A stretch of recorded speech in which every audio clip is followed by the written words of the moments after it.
Vice ganda pinangalanan na ang gustong magpatanggol sa Showtime.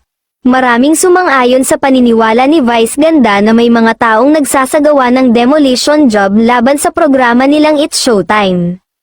Naniniwala ang TV host comedian na may gustong sumabotahe para pabagsakin ang kapamilya noontime show na It's Showtime. Sunod-sunod kasi ang mga naglalabasang kanegahan at malilisyosong balita laban sa kapamilya at kapuso noontime show at sa ilang hosts nito. Kamakailan ay kumalat ang fake news na buntis daw ngayon si Jackie Gonzaga at si Ayon Perez ang tatay. Ito raw ang dahilan kung bakit nagkakalabuan na raw ang mag-asawang sina Ayon at Vice ganda.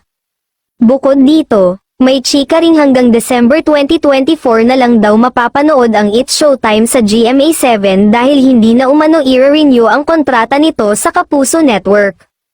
Ang It's Showtime ang pumalit sa binakanteng timeslot ng tahanang pinakamasaya, ang isinarang noontime variety show ng Tape Incorporated.